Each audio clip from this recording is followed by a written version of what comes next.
You are listening to Tomorrow's Legends with Havok and Shadowcat. They ought to be talking about X-Men 97, led by me, Magneto. But I suppose it's acceptable if they deign to speak of some other people.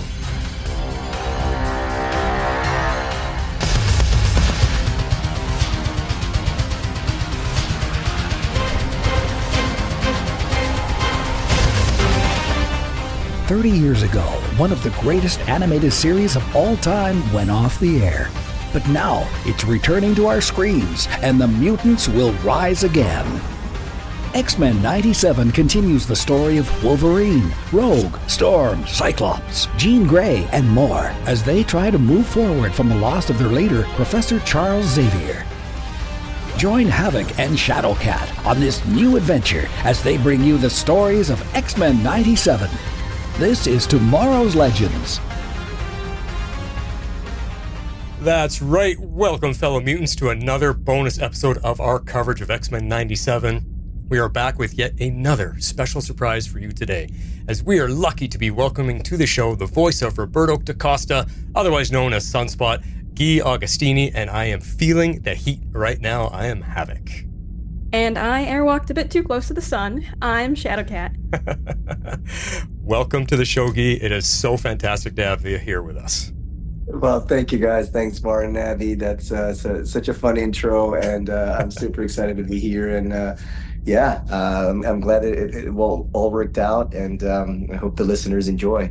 For sure, yeah. I mean, the X-Men, it was such a huge hit, and we just knew we had to add it to our podcast coverage for sure. And just the fact that was awesome. I mean, I was like so riveted here listening to the intro, and then like hearing Matthew in that intro. That was so cool. How did that happen? I met a few of you guys at the Calgary Expo, which is like our Canadian Comic-Con. I asked, there. You're right. Yeah, so I asked if a couple of them could do some recordings for me, and he was one of the ones. So that's awesome. Yeah, Matthew's amazing. That was so good. When I'm sitting there holding my microphone up to him and he just goes into Magneto, my jaw just hit the table. Like, wow, just like that. Yeah, into Magneto. Yeah, cool. They're pretty awesome. Yeah, it's pretty fantastic. Awesome stuff. Well, let's get into our show. We're going to just have a nice, fun discussion about X-Men 97 and your character Sunspot. So to open that talk, I was looking at your long list of credits that you have already, from acting in various English and Spanish language films and TV shows to your directing efforts of your own projects. You've been quite successful already in all of your endeavors, and your acting reel on IMDb, I just wanted to say, like, that is really entertaining.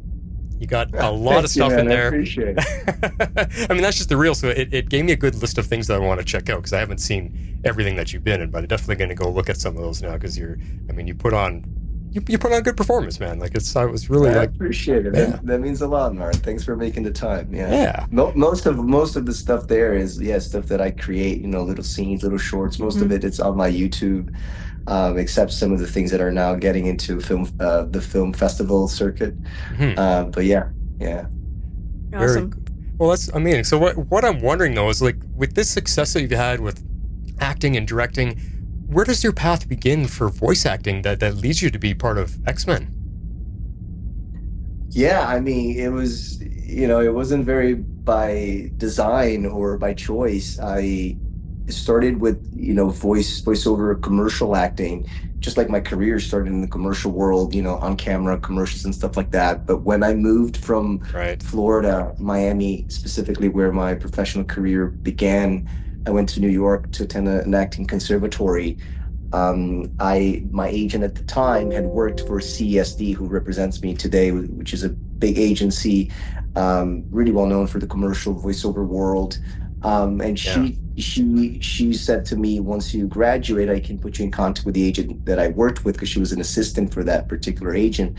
But she recommended me to have a voiceover reel because it would be an asset, and specifically because I speak multiple languages natively, like, Portuguese, because I was born in Brazil, and in Spanish, because my parents are Argentinian and Peruvian.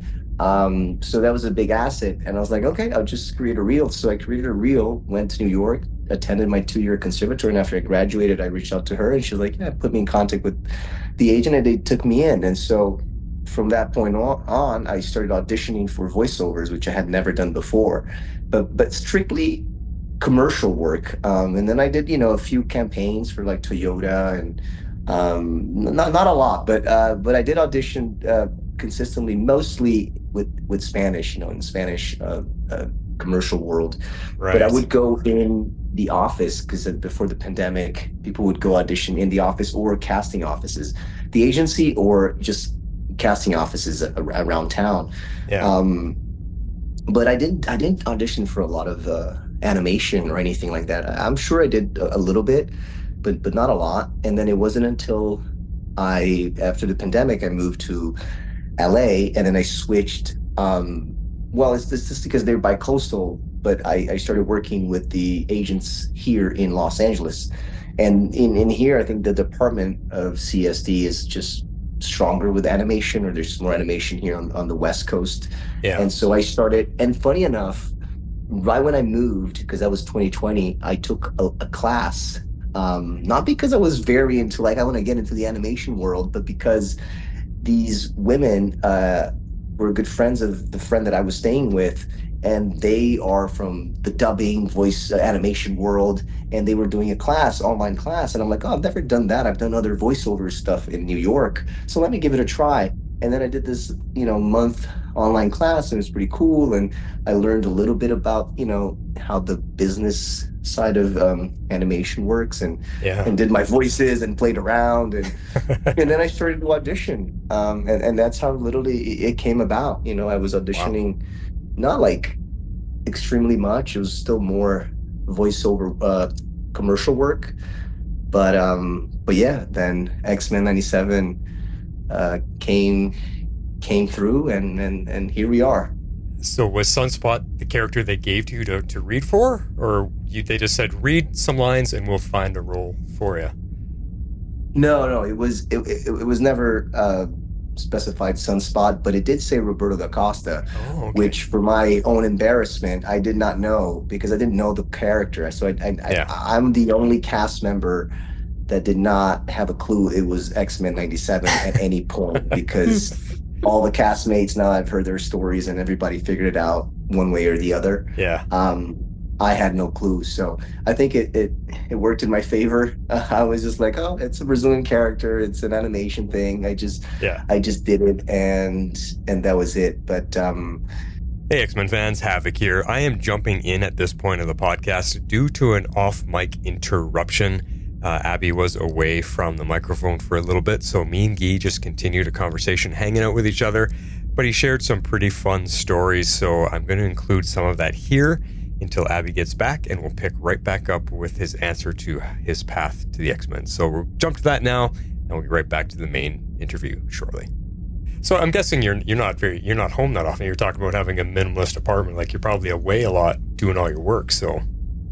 Yeah. I mean, especially when I moved in 2022, because I've done I've done a lot of motion capture for video game. I worked on Red Dead Redemption 2, and it was part of GTA 5 and everything. And so I would go back to New York a lot. I mean, 2022, I was more in New York than I was here, and now it's become so much more seldom. This year, it's the most I've been here, but I was also very lucky. I was in a CBS TV show that premiered this year, and so I went back to New York in February. I was there shooting that, and I actually went back to do motion capture for one day in March, and might go back now in August. So, but yeah, it's just like that's travels. crazy. And now with the cons, I mean, starting next week, going to San Diego. Oh yeah. I won't stop. I really have a really busy schedule until Thanksgiving. It's crazy. Oh my gosh, yeah, that is a lot. Is this going to be your first time going to a con as a guest to come see? Well, I was at WonderCon for the panel. That was my very first con experience ever. Right. And then I did my first signing at a con at Comic-Con Revolution here in Ontario. Nice. So it's going to be my third, but definitely, the first time in San Diego, and the first time, at the Comic-Con, but I'm also going to the Brazil Comic-Con, which I've heard it's actually, I think in terms of attendance, bigger than San Diego. Wow. Yeah. I didn't know that. Holy. Yeah, it might be considered, I think for attendance might be the biggest in the world. I'm not sure, but yeah, they're both right there. So I'm going to Jeez. be a guest there. And so, yeah. Well, you're going to have so that's many of your Brazilian fans just coming out to see you for sure, because they have a superhero that's now part of the main team, which is exciting. Yeah, very exciting. Yeah. We'll see how that's going to go, because in Brazil, the thing is, well, now it might have changed, but I still saw like online a lot of Brazilians. Yeah, it's interesting because obviously so much of people of our age is the ones that are consuming, and but in Brazil for like cartoons, a lot of people watch them dubbed in Portuguese. Okay. But because this is not like, especially if you have kids and they're not super young and you're gonna watch with the family, they're gonna watch it dubbed. Yeah. But if you're people are our age, I think they're watching it because it's streaming. You just go and you put the subtitles, so they might be watching it with the original voice. I don't know, but when I watched, it was all like on television, so it was all dubbed. Right. Yeah, that's interesting though. I think it's gonna be fun though, man. You're gonna. I think the amount of excitement is probably gonna surprise you because of how successful X-Men has been. It's gonna be huge. Yeah, it's gonna be. I'm very excited. I mean, just to also be able to get back to Brazil that early in the year, because I usually go back for the holidays, but that con starts at the first weekend of December. So, and then I just realized 2 weeks ago or a week and a half. I'm like, wow, Thanksgiving is literally the weekend before, and I'm like, well, that's it, because it's easier for me to go from Miami, so I'm going to spend it with my friend in Miami Thanksgiving, and from there I just go to Brazil. So like end of November, I'm gone. I won't be back until January. So it's kind of crazy. That's one hell of a road trip. Yeah. Cool. Abby is back now. I'm back. I guess we can just pick up. Yeah, you were talking about everyone sharing the stories about their characters, I believe. Was that where Yes. Yeah. That all my cast members knew it was X-Men 97, one way or the other. So, I didn't, and I think it worked in my favor, just as I think I said that it was a Brazilian character. I did the two versions, one with an accent, one without an accent. Yeah, I mean, it was. I forget exactly what the core of the question was, or like just your path to voice acting and getting to X-Men. To X-Men. So all that like journey led me to just getting this audition. But because I mentioned, you said like, did they ask you like it was Sunspot or not? Sunspot, and no, so it did say Roberto Da Costa, but again, I didn't know the characters, so I didn't know until I got the email. But I auditioned 2 times, one at the fall of 2021, and like most of these auditions, you don't hear anything, and I just move on. And then I received almost 6 months later, in the spring of 2022, the same audition. I remembered, I think the sides were either very similar or the exact same, and I was like, well, I've done this before. Well, here we go. Let's do it again. And then I completely forgot about it. And 2 months after is when I got that email saying that my agent said, congratulations, Guy, you're going to be a superhero. And I was excited, but I was in shock. I was like, which superhero? I didn't even remember auditioning for a superhero. I just like an animation, like I'm not necessarily they're superheroes. So, and then as I continued to read the email, I had the contract and it said X-Men 97. I was like, what? Wow. This is so exciting. This is so awesome. But I didn't know it. I didn't know that it had been announced that X-Men 97 was going to happen. I was completely oblivious to the whole thing. Wow. So talk about like a golden prize landing in your lap. Yes. Yeah. It really was. Yeah, so you just mentioned that you weren't necessarily familiar with Roberto's name at that time, but were you an X-Men fan before auditioning for the show? Were you aware of the X-Men beforehand? Oh yes, 100%. I mean, I watched the original series growing up, and Wolverine was, was my favorite character. It might have been the first superhero exposure I had as a kid, and then the X-Men movies. I loved them all, and Yeah. So yeah, I knew the X-Men, but I just didn't know Roberto because, I wasn't a comic book reader. Mhm. And, though we had the New Mutants in 2020 at that time, I was going through so much in the pandemic. I didn't even know it had come out. It had Brazilian actor and all that. It wasn't until Yeah. later that I found out. So that was a little bit like the truth is that I was, the last few years I wasn't really consuming a lot of the superhero movies and stuff like that. Though, I'm a huge fan of this Spider-Man Yes. and Avengers and all this stuff. But I just had been watching a lot of them. So yeah. So, in not knowing so much about Roberto, did you crash course a whole bunch of research? Who is Sunspot? Who is this guy? I gotta learn about him. Oh, yeah. Once Yeah. once I got the email, 100%. Yeah. I went online and I researched as much as I could. Though, there wasn't a lot. There really wasn't like a ton. Hmm. And the things that I found that were very similar, about his powers and images from the movies and evolution, which I Mhm. didn't even know existed. But he barely talks, and Yeah. Yeah. right in that series. But my main source of research was the database. In that same email, I got the um, Marvel database, and so that's what I read and Yeah. used as my main source of research. And then obviously, I mean, as it goes, the script is always going to be king and queen, as I like to say. So that was what I really followed. And then a little bit later through the process, I was also given New Mutant comic books digitally by Bo DiMaggio. At the time was the showrunner and Yeah. and his team. So that was cool to have. Yeah. So you can learn about him. Well, that's actually a perfect transition in my next question, because you kind of said it yourself. There's not a lot about Roberto or Sunspot. Being in part of the New Mutants, there wasn't a lot of history with him. So, what does it feel like for you to bring Sunspot to life in this era of superheroes with his cultural background? Like you said, his Brazilian background. You get to give him more spotlight. How's that feel? Yeah, it's been really wonderful, Martin. It's been like I think the whole thing is just so surreal because again, I grew up with the show and all that, but since it came out, it's really I've really now felt the importance and how beautiful and gratifying has been for me because it's been such an honor, obviously, to be representing Brazil, Latin America, but then through the feedback, Yeah.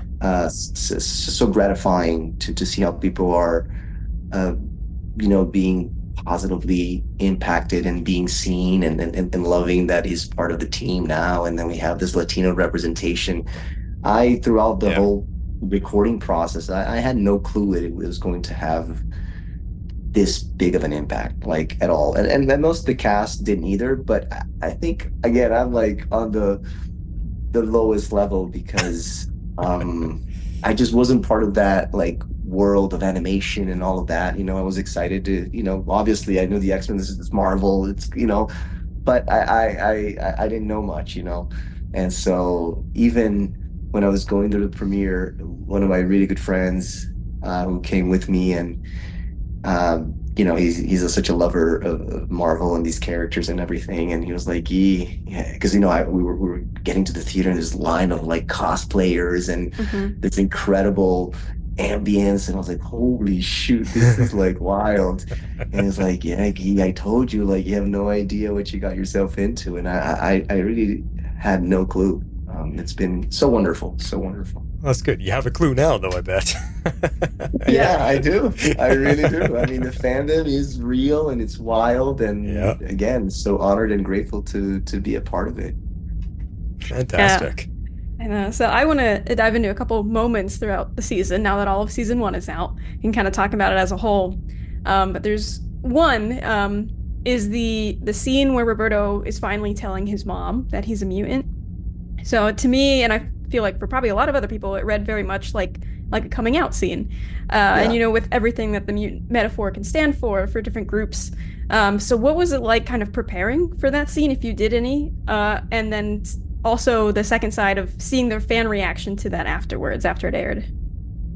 Yeah, I mean the fan reaction was throughout the whole process for me. It was like so wonderful because I was watching every episode at a weekly screening here in Los Angeles that was put together by great organizers at a bar called Scum and Villainy Cantina. Yep. Yeah, and it was so wonderful, the reactions and everything. So that was so meaningful. And you know, I've been saying this, like, it wasn't until, which at that point I think I did, but it wasn't until after episode 4 that I went back to my scripts to know what was gonna happen, because up to that point I was just going to that screening and watching it for the first time with the fans. Oh, wow. Not remembering, because like I had very vague memories of things, and I have a very good memory, but you know, it was like out of order, and we went back to record things, you know, in the process of 2 years. And I wasn't there like so many times, right? Because, you know, though Roberto has, you know, obviously, you know, 7 episodes, I wasn't there many a times. So I was very surprised, but I was like, no, I have to go back. I have to know what's going on. But still, I mean, so many things changed, and, you know, we don't get to see every part of the animatic once we're back in. Sometimes we do because of ADR and all that stuff, but it still was so surprising. And you know, that moment after, you know, also in the feedback online and everything, it was so powerful. It was so meaningful. So like when I was doing it, like I didn't even think I saw it that way, you know, like as a coming out, like I didn't see like so strong, you know. And obviously, you know, there's so many moments in the whole season that's so personal, you know, that Bo DiMaggio has expressed online, you know, by, you know, his own like personal things, but also with the world, you know, as he explained with episode 5, with Genosha, you know, the main, like the shooting in I think it's Tulsa, called the nightclub in Orlando. There's a big part of it, right? That a lot of people that he knew, and he's from Orlando. There's so many personal things which I been lucky to know a little bit more through this process and understand. And you know, artistry is all about putting our hearts and our personal things, right? Like artists do with music and movies, and so this is like, I love that, you know. I love knowing that connection. So him as a gay man, you know, trying to represent a lot of that, you know, it made more sense. It got very clear to me after it was out, you know, by all the reactions and all the fans, and obviously the community, you know, because the LGBTQ community, you know, is so strong, and I've been so close with them since we started watching, you know, these episodes every week. But you know, but like for me, it's always like, how can I connect? You know, the preparation for each of those recordings, you know, always is like, you know, I get familiar, obviously, with the text. In this case, we don't have to memorize anything, and then just seeing, you know, what parts of me in my personal life I can relate, you know, and what are the similarities. And though I haven't had moments specifically like that, there were, you know, there was such the way I kind of prepared. It was like, it's like probably the most like the hardest moment for him, right, to come and share this to his mom. And I've had like very hard moments, though my mom, you know, she's such an angel and she's so wonderful, and I've never experienced something like he did, but the fear and the anxiety and how hard it is to just say something that is so personal and that I don't know how my mom is going to react. That's how I kind of, you know, pulled it from, you know. But I also understood, like, especially the first beginning, the way it was written, you know, there's so much humor also that's always been embedded in Marvel things, right? Yeah. So he's there talking to Jubilee, and she's like, oh, I know I'm gonna do this. I'm like, I'm a mutant, you know, like the way it was written, right? So you also like understand what the writing is doing and all that, and you know, I do my best to try to serve it, you know. So well, and even packaged with all of that, like even whether you relate it to a coming out story or to just the anxiety of telling your parents, something you're scared to tell him about. And then the reaction to that is that the mother rejects him and she turns him over. I mean, there's a lot of families, a lot of people out there that have experienced that as well. No matter what the reason was to get to that point, that rejection from your own family is also something that people can relate to. And it was a really hard scene to watch when she basically said, you take him away. And we watched those zombie guys just drag him off. And she didn't care. And I can't imagine the heartache of feeling your mom just gave you up. And I've had people write to me, Martin, saying like, yeah, it's happened to me. I had two people in their own ways in their lives, like, coming out, as a gay man. I think both of them were, are gay men. And it was very similar. So it's like, wow, you see how art reflects life. And I think that was the intention and so well done. Yeah. But again, when I was doing, I wasn't like, oh, this is exactly what it is. I just like want to serve this moment. And then I was surprised by like, whoa, that is like affecting those people so like specifically, and everybody else who like me, like, or straight, men, women, but it's just like the absurdity of a family member. And I'm sure there have been so many people who have had very difficult relationships with their mother, or father, but like mother figure in this case. And and they can relate to that as well. And if there's people like me who have had the privilege to not have had situations like that, we still feel, wow, that exists, how sad, how hard. And so I think it's such a universal moment, and so powerful. What I find is great about it too is it even though it's coming from an animation, it a lot of people write it off. It's just a cartoon. Come on, get over it, grow up or whatever. It's not. It's because of voice actors like yourself and the rest of your castmates that can put so much emotion into these roles. People are still able to connect. They can still visualize themselves in these character stories. And that's what I find so great. What was so amazing about X-Men, this reboot, is how mature it really was. Yeah. Despite it being a cartoon. 100%. 100%. And again, I'm surprised myself as well, because though I, didn't have that concept, or it, I didn't like undermine any of it. I wasn't a big consumer of anime or animation per se, but there's been so many, great movies and wonderful stories. So I think like, of course there's people who are still going to think that, but you're right. It's just so many people have, related so deeply, and it's clearly proven that is way more than just an animation. But it's, and I think we've set a big, like a high bar this year, but there's also been so many other great animations, right? Like since the pandemic, and they continue, and it's just like so many great content. But definitely like how mature it is, it's like, it's pretty wild. Man, I mean, how many of us as adults cried like at the loss that we experienced in this season? I was crying, grown man crying over an X-Men cartoon. I'm not ashamed of it. It hits hard. Right. It really hits. Yeah. Yeah, I know we'll talk a little bit more. We're going to probably talk about some of your other projects and directing and stuff, but I just, as a fellow filmmaker like myself, like I think thinking about like the writers, bringing their truth to it, everyone in the process bringing their truth to it, you guys as actors bringing that in, like you said, like you don't have that specific experience, but you have stuff to draw from.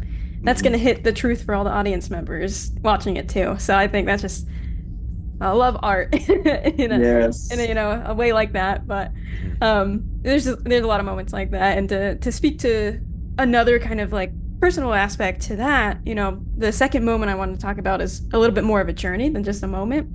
But in the very beginning of the season, Roberto is more or less just learning about his mutant ability. He's pretty much denying him to himself that he's even a mutant. Like he only shows Jubilee at the very end of the episode, of that first episode.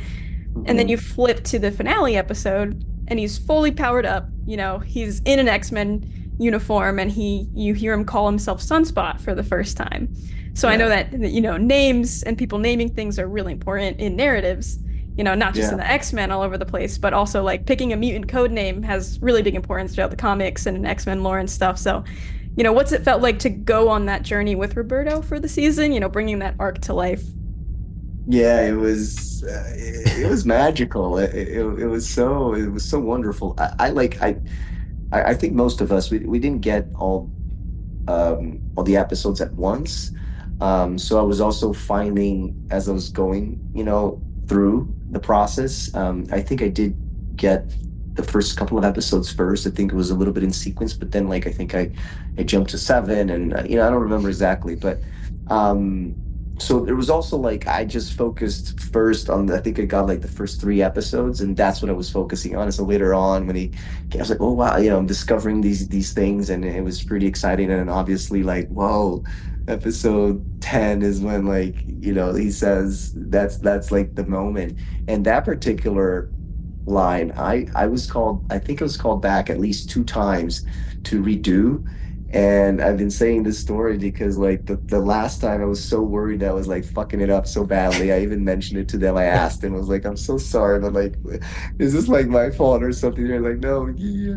Because the line actually changed. That was not the actual line, and then for animatic purposes and stuff. But also, and then I learned from other cast members, some of them, it happened the same way because they were so, not necessarily because of the performances, but things were changing, or maybe sometimes like they were trying different things, like, oh, we need more of this, more of that.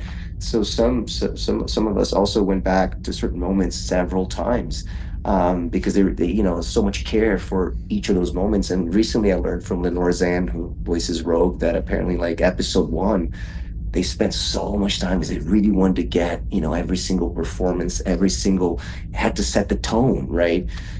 So they spent a lot of time, and they called the people back like so many times. So, but yeah, I was a little scared, but I'm glad it worked out, and it came out pretty cool. And I was excited to see that, and the reaction the day I watched with it's coming Delaney, it was wild. People were a little antsy because they wanted to see his powers, and so did I. So did I. And this the guy right behind you, yeah. Mm-hmm.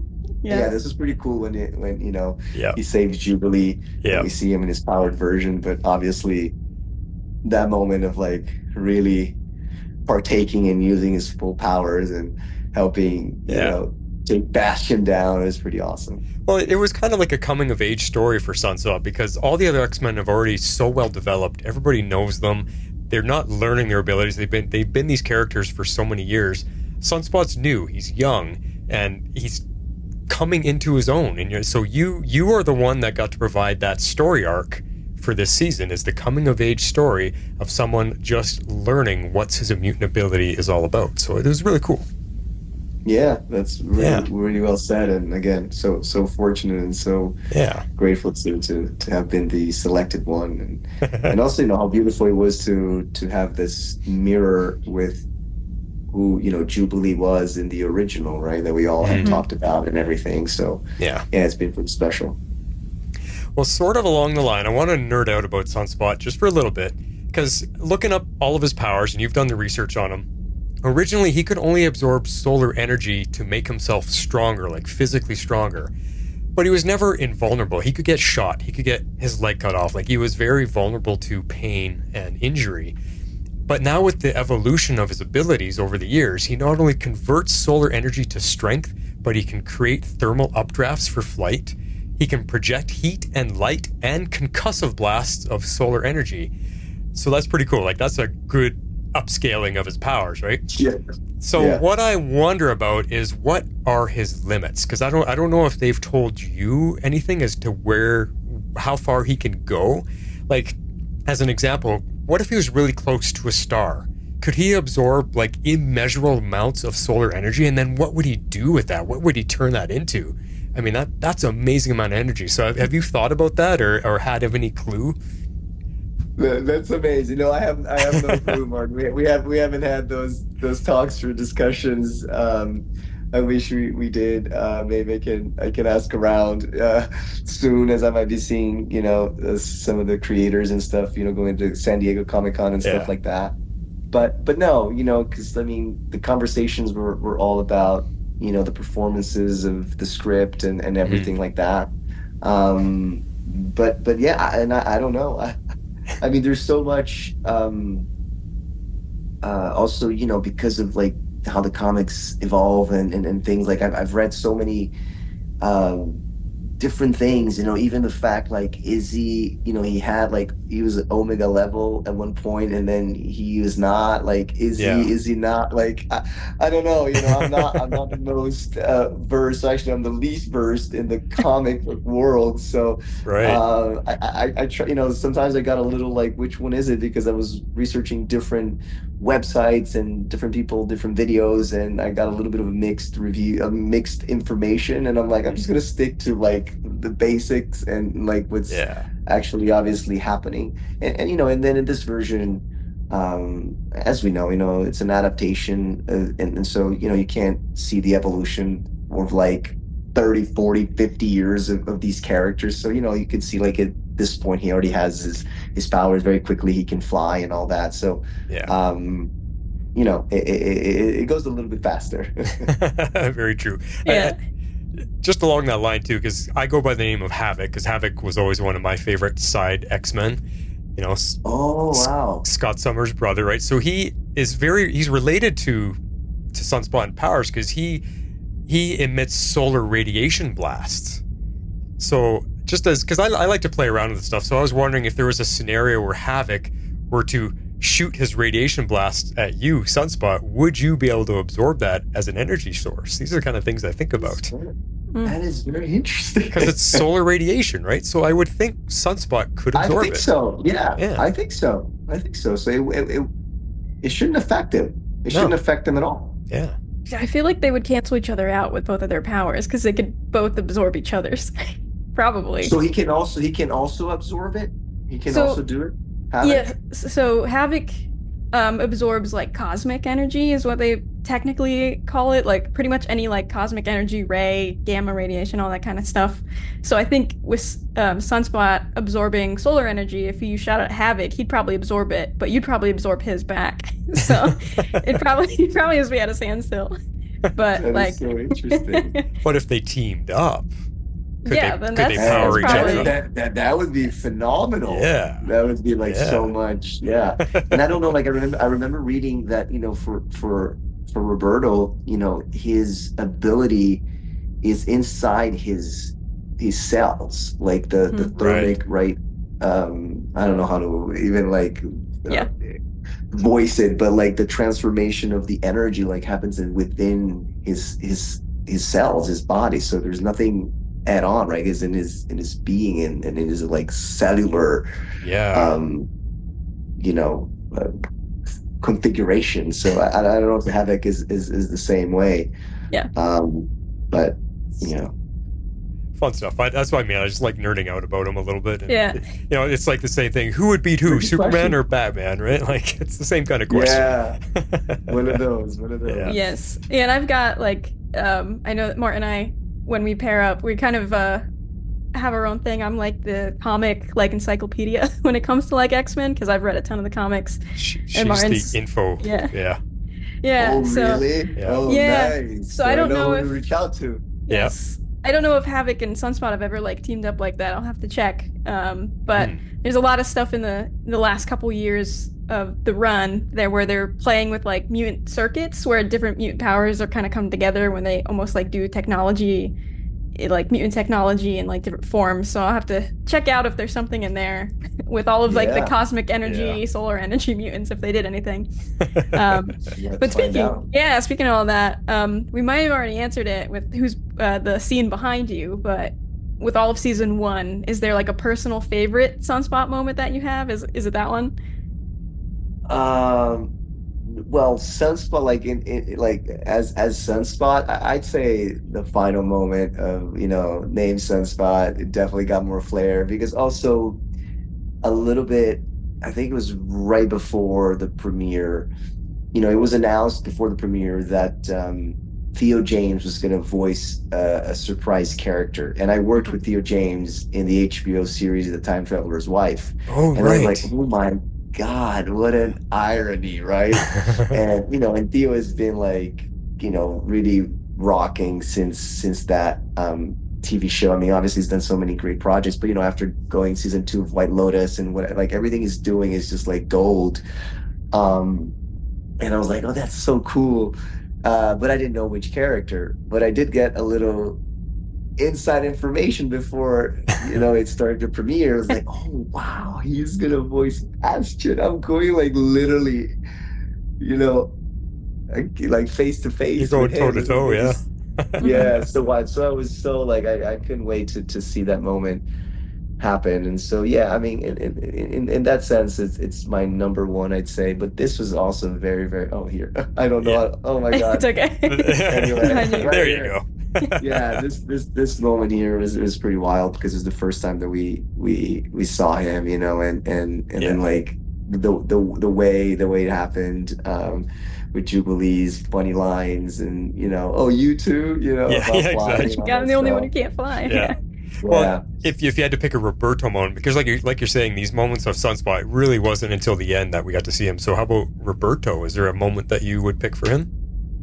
Yes, it's so tough. I've been thinking about like sharing because people have asked me, and I was going to share like my number 1, my number 2, my number 3, like Roberto / Sunspot moments. But I was like, it's like I don't want to like whatever. Just like it's so hard to like choose the favorites. But I've been saying this, and that is so true. Like my in terms of Roberto, I'm divided because if I were to post those, and maybe one day I will, to choose my number 1 is going to be so hard because I love my final moment in episode 1 with Jubilee.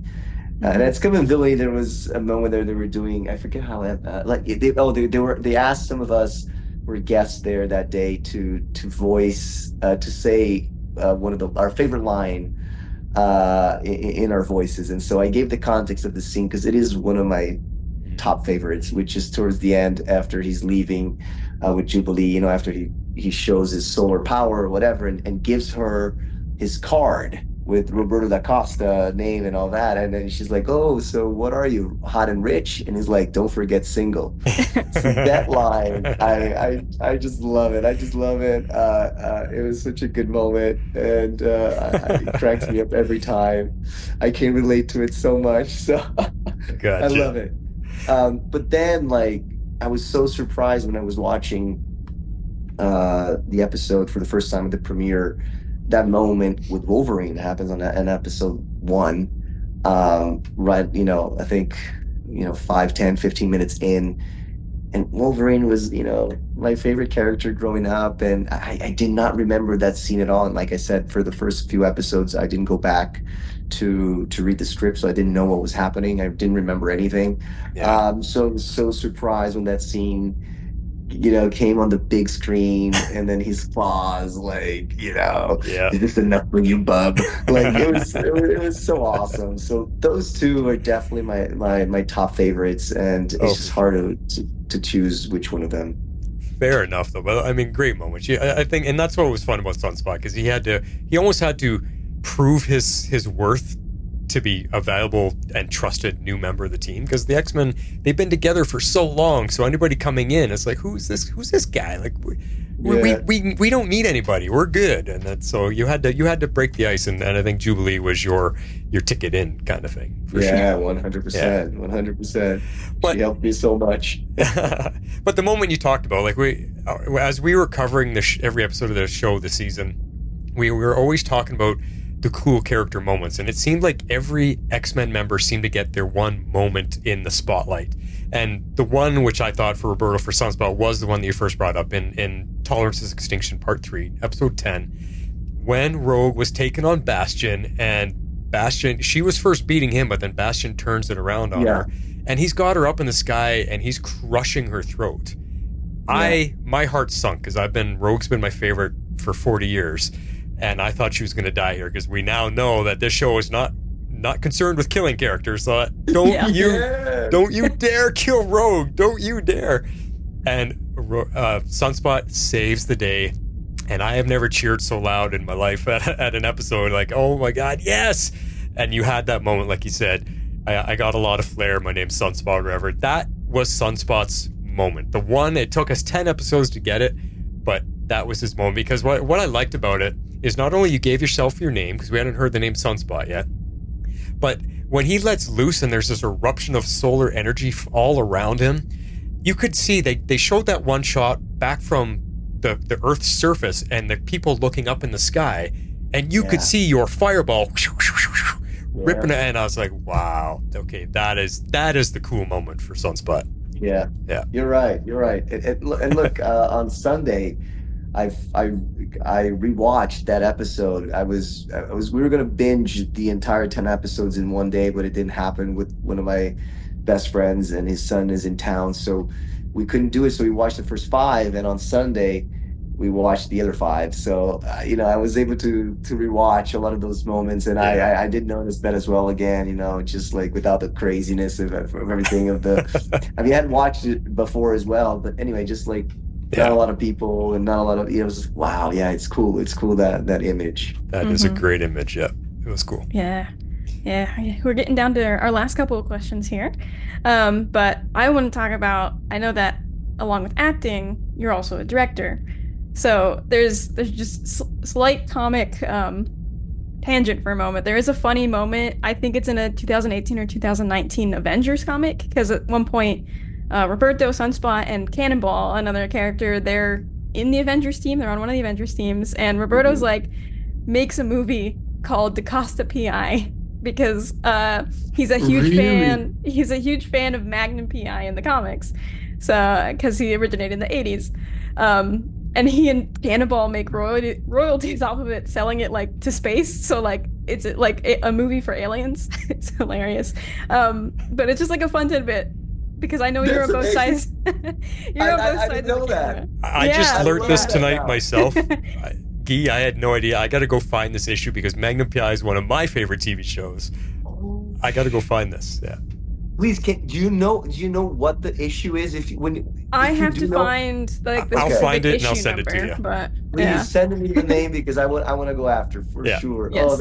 I would love to read that. But I thought it's funny, because I'm I know you direct, and here's Roberto making his own movie.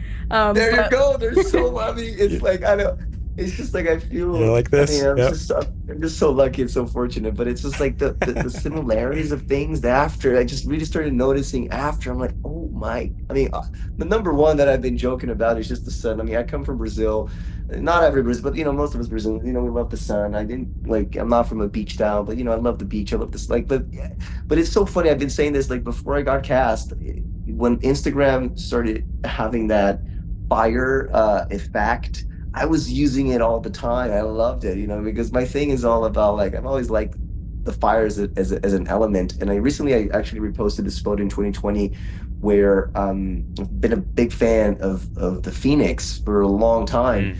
And I created this photo in 2020 of a phoenix coming out of my body and whatever, as I was going through this transformation. So to me, fire has always been such an inner element, though in astrology all my signs are primarily water and earth.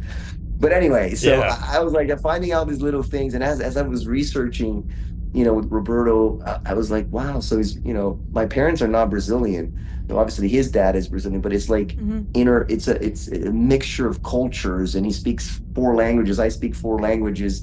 It's just little details like that. I was like, oh my God, I like to believe that, though probably Bo and the team that didn't know these things. I was like, wow, so thankfully, rightfully cast. So I would say so. The stars were aligned for you to eventually be Sunspot. It's so wild. The path was there. So I love that little detail. So thanks, Abby. Yeah. I need to find that issue. I really want to read it, and we'll help you. There with you go. that. So he's a filmmaker as well. I'm going to start saying that. There you go. I'll say that next week in San Diego. There you go. But you actually had a question about that, Abby. Something about directing. Yeah. I wanted to know, because again, like I said, I'm a filmmaker too. So kind of, what was it that drew you to the directing side as well as acting? And what do you are you a director too, Abby? Or technically, I haven't made it a narrative short film in a while, but I work in office for a college, and I do all of their brand video. So I'm basically very nice. start to finish every single position for all of the videos I make. I see. So I see. technically That's I've been awesome. directing videos for And like years editing. and editing and writing Editing. Yeah. them and all of that Yeah. stuff. I've done a lot of that and some freelance stuff. So, but it's been a while That's since I've awesome. done like a narrative for myself. But yeah, I do a lot of that stuff. So yeah. Gotcha. Yeah, for me, it all started in Miami before I moved to New York to attend the acting conservatory. I'd been in a lot of short films, student short films and stuff like that, and I would not get my footage, or they were not very good. Yeah. And look, Been granted, there. I was like, that's where like I started. Actually, my very first thing on camera, I was like on a silent student film, and I'm sure I have it somewhere, but and anyway, so it was fine. Like I was doing everything that I could, but as after a year or so and meeting people and getting a little better or whatever, but I was mostly fed up with like not getting a lot of time that I've put in on not getting the footage. Yeah, not getting it for reels and Um, things. yeah, exactly. We're all trying to build real, working for free and starting out, and it's all fine. But I was like, man, well, I guess it was both because someone was like, man, this could be better. This could be just better. So so then I decided I was going to do a short film, and at the time, with my ex, is also an actress, and we joined forces to create our first short film, which was we tried to make it as personal as possible. As I love the saying from Mark Twain, write what you know. So I Oh yeah. right, and so I played like a young tennis player that wants to be like it's the new like almost like the new American ingenue like star coming out, coming on tour and stuff like that. And my ex, who grew up with like horses and all this stuff, she lived like on like her character lived in this like country life and stuff, and so it was like the mixture of both and stuff like that. So that's where like it all started. And I was like, I'm gonna direct. Though I had never directed, I knew very little. I mean, I had done stuff on Spanish TV series and whatnot, and I was doing this show for a YouTube thing at the time. And so the guy who was shooting it was, I became friends with him. It was like this, like it was actually for YouTube, and it was just like a talk fun show or whatever. And he would do the sound, he would do the camera and whatever.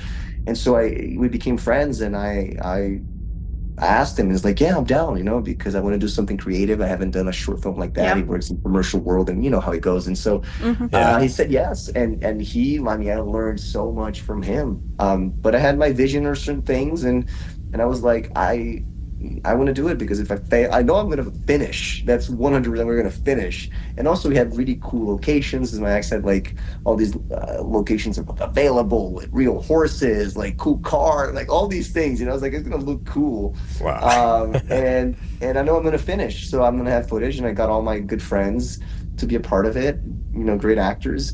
And we did it. And so that's how it began, and I loved it. I loved, I'm a Virgo, so, and I'm a little bit of a control freak, so I just like I like to finally like make decisions, and I'm so visual, so I like to create things in that way, and I just love the experience.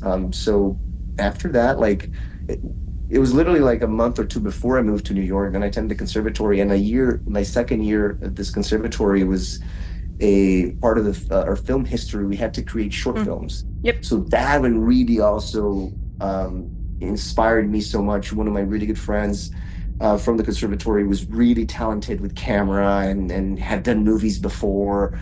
And so him and I learned so much from him, and we created so many different ones. And then after I graduated, I was like, some of my other friends were like, we got to start doing things for YouTube or whatever, or create things. And then I got like a Canon 70D, and I started to shoot things on my own camera. So I just started creating things, with friends, and we would write it together and we would do it. I learned how, then I learned how to boom. I learned the sound thing. I learned how to edit. I got Final Cut Pro. So all of a sudden, we started doing a little bit of everything. So that's how the journey really began, and some are obviously better than others. And then as I continued like to step up a little bit, I started to meet other people, and then I started to use really cool cameras. I shot some things with the Alexa, and then with the Red or whatever, and then you start to just get a little bit better, and people who want to collaborate. I never had really budget for much. A lot of people just signed on to create some art, and that's how it goes, But then I was fortunate to have some really I think the best short film that I've done, up to the one that I'm editing now, because the stories are so different, but definitely in terms of size, budget, story, is this short film called Roses Are Blind, which we've won over 100 awards, and it's based on a true story. It's an incredible true story. I had former teachers of mine who had incredible careers, 4 Tony Award winner Boyd Gain, and Daniel Davis, who plays the butler in The Nanny. I just got incredible people, and that experience is wow. I couldn't believe I was directing these people, it was pretty wild. I was going to ask you about that, because in doing my research about what you've done before, I saw that Roses Were Blind. So I was going to ask you, where can we find that to check it out? Yeah, that's a good question. So Wendy White is the author, and very recently this year, I have to ask her. I actually don't know exactly. It's so bad of me, but she decided to never put it available, Vimeo or YouTube or anything like that. I know it's part of a platform, but I don't know it very well where people can find it and rent it. I have to, because it happened this year. So I will find out that information, and then that'd be obviously great to let people know. The thing is because she didn't want to put it out, for free, available and stuff.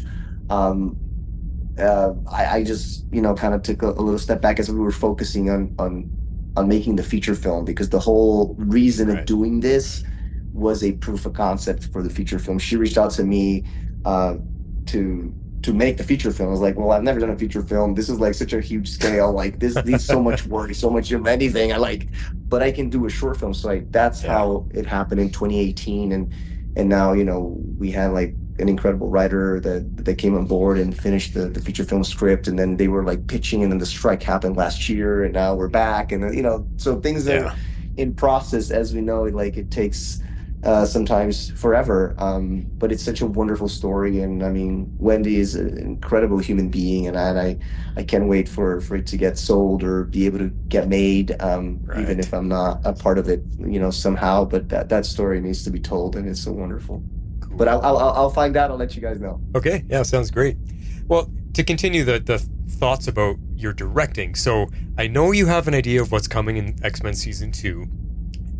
Aside from that, if you were in director control, what kind of story would you like to take Sunspot on that would grow his character, take him in a direction? What would you like to do with Sunspot if you had creative control?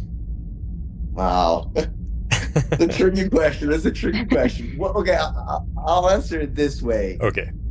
Because because I don't want to potentially give something away. I understand. Yes. Yep. Plus, also, and also very true. There's so much of of the journey and stories of Sunspot that I'm not even aware. So you could unknowingly give something away. Yeah. But no, I just I there's probably so much more that I don't even know. But one thing that I got so excited, and I did not know until I watched, because there's some episodes that I never got the script, so I didn't know what was happening. And so when I was given those comic books digitally to read, one of my favorite scenes is Roberto with Deathbird. Yes. And I find it hilarious, right? It's so good, and she kisses him and then slaps him and kisses him again, and then he's quoting movies from Julia Roberts. It's just hilarious. And so I didn't know Deathbird was gonna show up, and then she does. And I think it was episode 6. I think it's episode 6 or something. And I was like, oh wow, she's there. So I was like, if there was a storyline, I would love to see Deathbird interact with Roberto. Maybe not the way it happens in the comics, Okay. Yeah. Or maybe, I don't know, get a little something there when Jubilee gets pissed at me and whatever. I think it'd be hilarious. Fireworks at me again. I'm like, no, I'm sorry. We got to have some teenager angst, right? Because you're the two young characters, so yeah. There you go. Come on. We got to have some drama. so drama. Like, I'm sorry. I just like, it was just a weakness moment that I like. Anyway, I don't know. But that would be a storyline that would be funny to, even if it's not in, in a romantic or anything like that, that Yeah. he's into her. But Yeah. just to have them interact, I thought is going to be, super, super awesome. Well, that probably answers my other question I had too, because being that Roberto's from the New Mutants and he's already part of the X-Men, like it's almost like this cartoon skipped the New Mutants. He just immediately joins the X-Men. Yeah. Is there another New Mutant member that you would like to see show up and join the X-Men alongside you? That's a good question. I was never asked that. Yeah, I don't know. I think like, I think it'd be cool to I mean, any of them. I mean, even like, um, was it like, is it Sam, right? Is it Sam?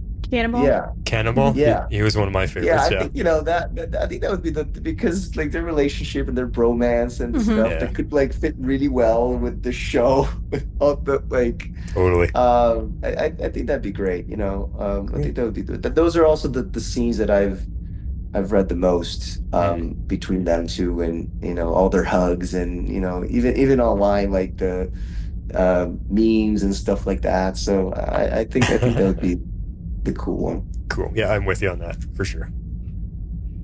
Awesome. Yeah, I love Cannonball. I love a lot of the New Mutants team. Those are some of my favorite comics. And Yeah. I know the Deathbird stuff you pulled is from the 2019 New Mutants run, in case anyone listening wants to go read those. So all the fun Deathbird stuff and a lot of Cannonball bromance in that one as well. Oh, there you go. Yeah. I have to read them. I have to read them myself. There you Yes. go. All right. Well, thank you so much, Guy. We're going to wrap up a little bit, but where can people find you if they would like to connect and, see what you're doing and anything you want to plug while you're here? Sure. Mostly Instagram. My handle is at Gui Agustini 1. I'm also on Twitter, but I don't really go there very often. So Yeah. yeah, just follow me on Instagram. I'm always posting the stuff that I'm up to, and responding as much as I can, and keeping up with the fans, but definitely always sharing what what's going to happen in terms of cons and events and stuff like that. So and yeah, I mean, I was part of a CBS TV show called Elsbeth, where ironically and very wonderfully for me, I played a professional tennis player on episode 5, and that was such a full circle moment. It's not a long participation, but it revolves around what happens to my character. That was super fun, and that show is super funny. CBS now on Paramount, and I'm also editing the short film called West Texas Home, which I'm extremely proud of, and it's the story of this bisexual man who leaves his partner for this woman he fell in love with. But the caveat is that this man, his partner, is also a father figure to him. So it's such a unique, beautiful story, and it's coming out wonderfully. So we'll see when we're going to have it ready to start submitting to festivals, but definitely for next year. But I also have 2 other ones, one that's been finalized and it's going to have its premiere at Gig Harbor Film Festival on the East Coast. I think it's September. That's the first one, that it's called To the End, and that was shot in New York. And then it's pretty much finished too. We are going to start submitting probably this month this other short film. It's a dramedy called You Are Funny, written by and starred by Ash Felina Rose, who I worked with in The Time Traveler's Wife, and then we created this together.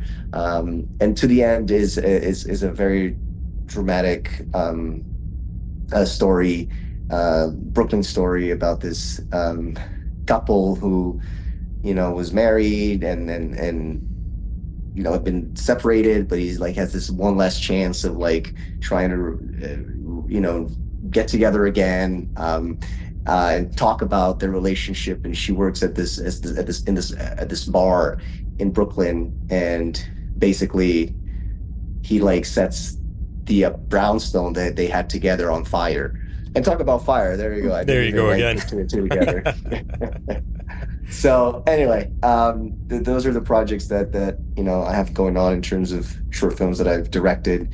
And and then I have a couple things in the works, new works being developed in terms of short films and hopefully a feature film that a friend of mine wrote that's incredible, and I might be part of it. And yeah, cool. That's awesome.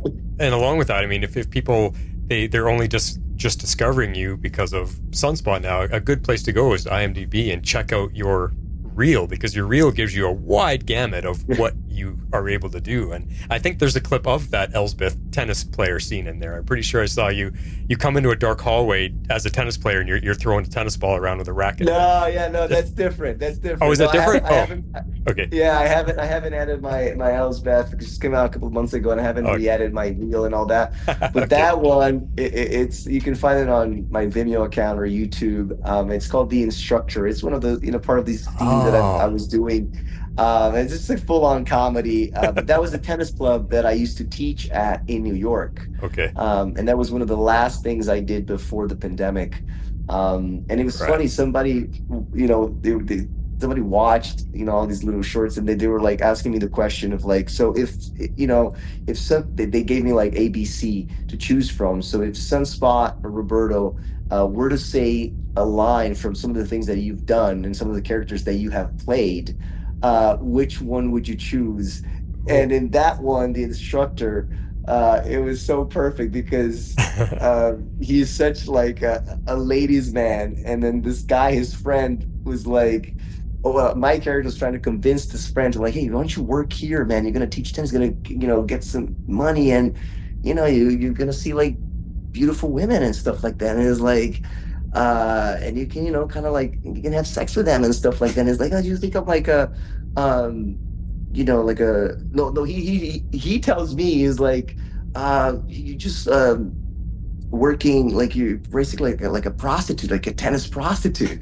And what it was. and then my character says something along the lines of like, I forget exactly what it was, but it was so funny, it was so perfect, that reminded me a little bit more X-rated of the don't forget single line that he tells Jubilee. So anyway, that was funny.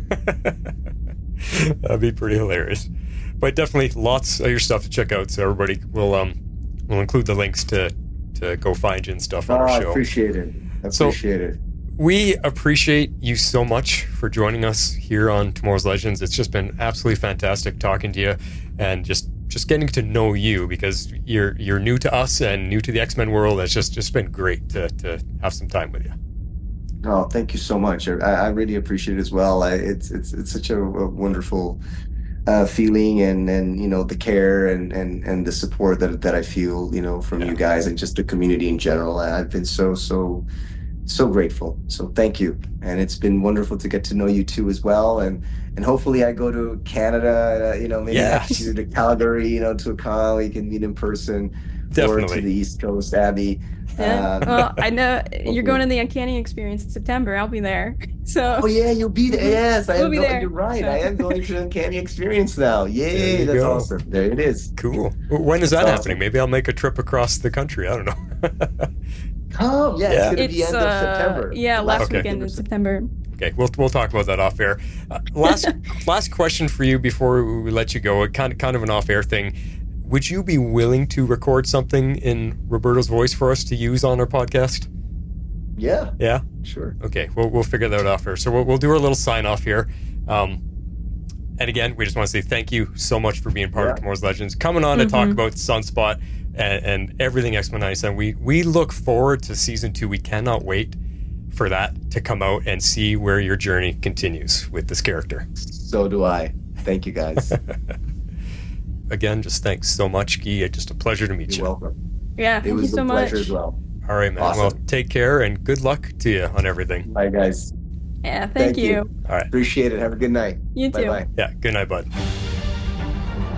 Tomorrow's Legends is not affiliated with CBS, Warner Brothers, HBO, or the CW. We're a fan-made podcast for entertainment purposes only and are part of the Cybercast Network. Be sure to check out our partner shows, The Mandalore and Dive into DC, covering your favorite Star Wars and DC Comics properties. Thanks for listening.